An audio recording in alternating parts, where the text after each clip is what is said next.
All right. So in 2016, there was this big news that we passed the tipping point for runaway global warming. And in 2017, we had the chance to actually reverse this by halting salinification, halting desertification with green belts. There's drip irrigation for salinification, stop the slash and burn agriculture, and of course, stop all carbon dioxide emissions. Um, Plant trees, make biochar, because I know,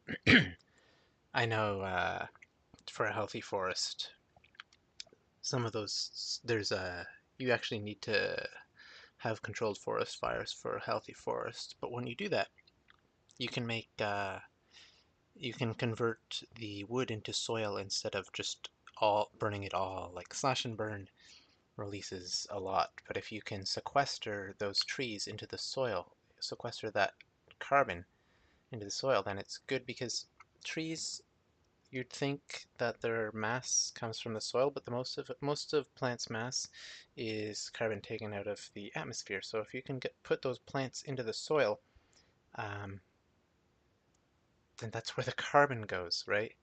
Like you understand, right? If you burn a tree, it goes back in the atmosphere, but if you turn it into soil or biochar, then it goes back in the soil mostly.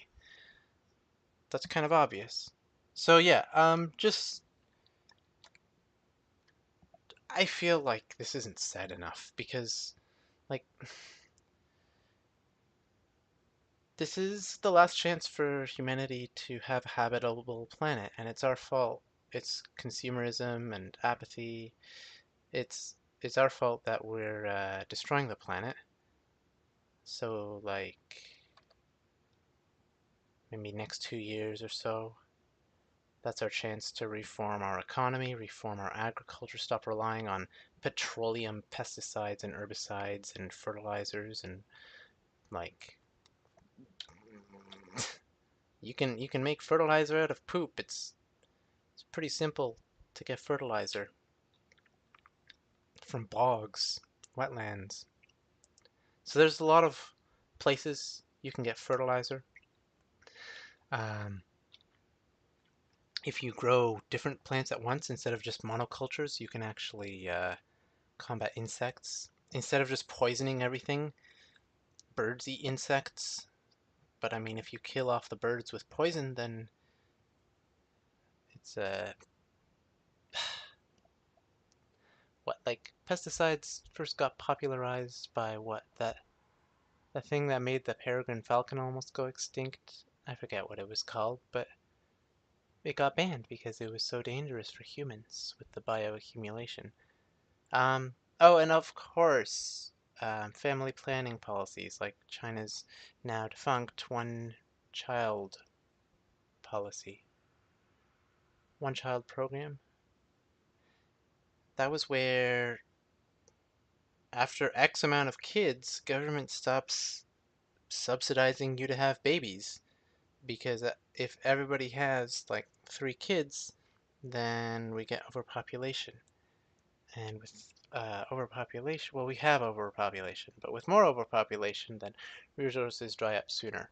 Now, of course, if we immediately overhauled like all of our economy and all of our agriculture and our reforestation policies and our reversing desertification policies, like we have the resources to do it, but humanity's resources are going into like military bases and proxy wars and I don't know. There's like over $20 trillion of unaccounted for Pentagon spending.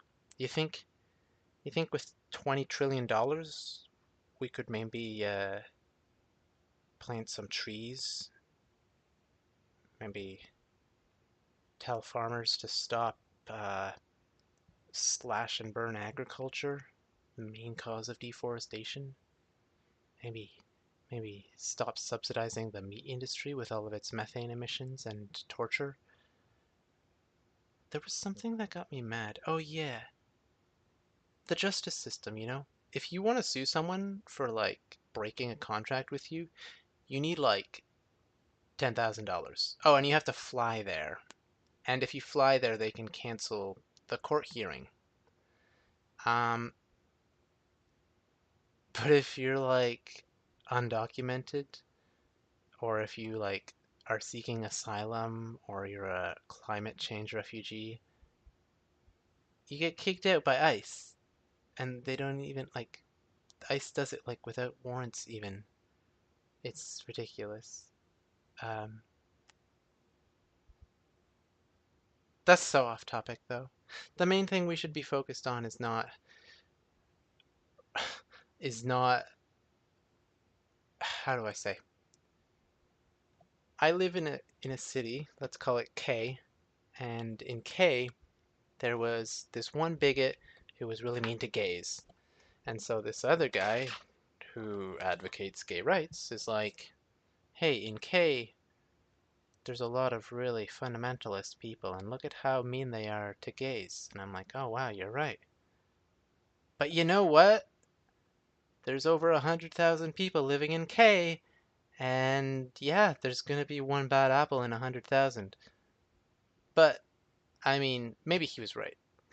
Maybe my city's full of fundamentalist religious people, like most cities in North America. But oh,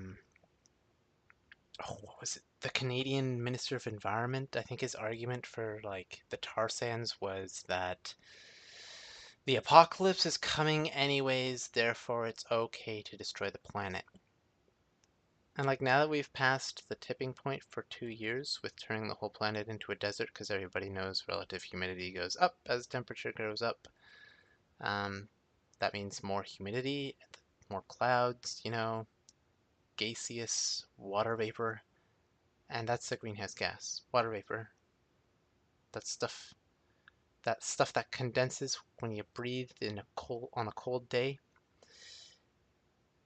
Um, Before it condenses, it forms clouds, and that's a greenhouse gas. If anyone's been inside a greenhouse, the sunlight, it gets trapped inside. Same thing with clouds. The sunlight, it gets trapped inside. And when the sunlight bounces, it loses some heat to I guess it's still light, but like heat is damn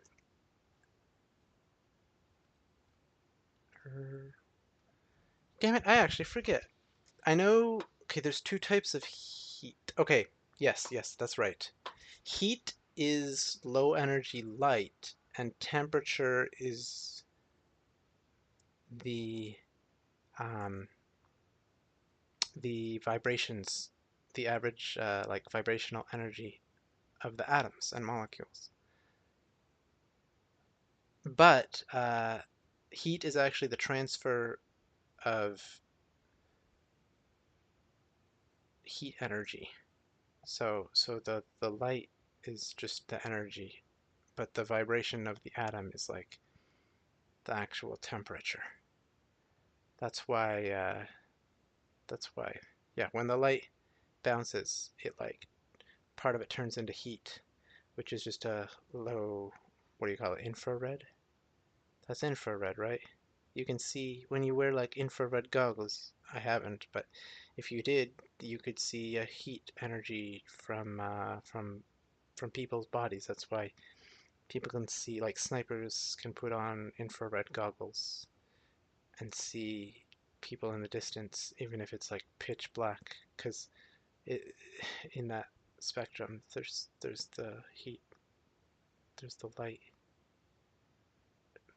that's not visible to our eyes because we didn't evolve that way.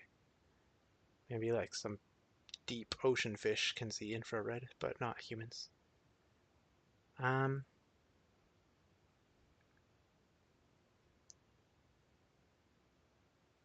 I was mad when on Earth Day YouTube just disabled the comments section.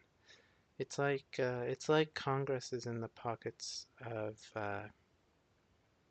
lobbyists and oil tycoons, and in Canada, like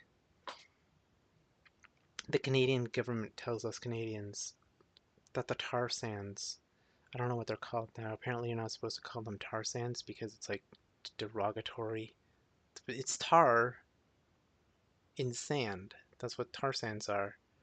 But the big Al like Alberta oil operation, it was uh it was getting tar and nobody really wants to refine it, which was why you had all these people getting shot with grenades in North Dakota because to refine the tar from Canada, they had to bring it to the US and the China, and then in China where the like protections for citizens are really lacking, that's where they refine it because it's so dirty to refine. Oh, and of course the pipelines break every day, but whatever. Um, that's for the victims to deal with, and of course they're not going to get paid when their kids are poisoned, which is probably why people didn't want the pipeline built in the first place. Um, so Canadian government said, "Oh, it's to help the economy." What the heck? Like, do you even know what a natural resource is? Do you know what a national resource? So like different countries have different national resources, let's say forests. But if you chop all the forests, they're gone. That's but so like if you take out all the oil, it's gone. Now what do we know about fossil fuels? They're going to run out. But instead of waiting until the price of oil is high, all these oil companies just want to grab it cheap, push down the price so that the competitors have to sell their oil getting equipment, and then there can be a monopoly on oil. And that's going to be huge because people use plastic, people use petroleum fertilizers, petroleum like Roundup, which is a poison basically. And that's actually why I buy organic food is because I don't like Roundup. And the food that's not organic is often grown with Roundup. So, or sorry, that's why I buy non-genetically modified because most genetically modified food is genetically modified to be resistant to Roundup, which is poison made from oil. Um, if it was made from something else, yeah, sure, spray your poison. But if it's made from oil, like lemon, lemon juice is poisonous. Can you use that? It's poisonous to some insects. All right. I think I'm done my rant. I just wanted to say we're screwed. So we have to do something about it. Stop buying fucking styrofoam. Stop buying, I don't know. If you can, get an electric car. I'm a hypocrite because I have a car and it uses gasoline. Um, Now, I only go like twice a week to the store, which is 1 kilometer away. But yeah, if I walked in the summers or biked, that would be much better. Because cars take a ton of oil to produce, right? Because you have to mine the metal. So I feel bad about that. Um, yeah, I feel bad about that.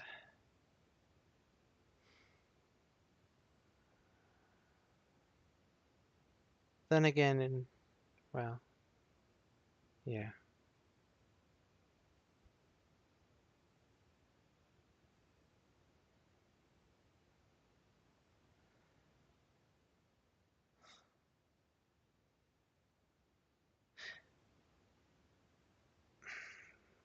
But it's not just virtue signaling. I genuinely don't want like the whole planet to be a desert.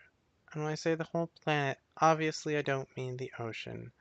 I mean the landmass. And maybe like the small area at the very tips of the poles where there's like less sunlight reaching. Maybe that would be like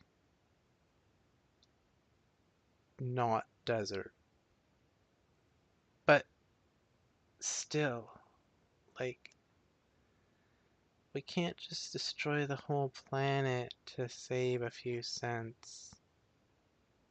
It, consumerism and lobbyists and corrupt governments and clueless people and just selective nihilism, apathy, and all of this like pro-apocalyptic, like, yay, let's have the rapture, like that kind of mindset. Um, Not sustainable, man. Not sustainable. So, humans, I mean, if the planet becomes uninhabitable, then the only way I see humans surviving are is if we become like the pets of some post-human society with like technological singularity created artificial general intelligence. But like that's that would still mean the collapse of all civilization. So, I mean, we can we can just not destroy the planet and still survive. Even if you like humans being replaced by something else, like you don't need to destroy the whole planet. I mean, I guess the cockroaches. The cockroaches will thank you.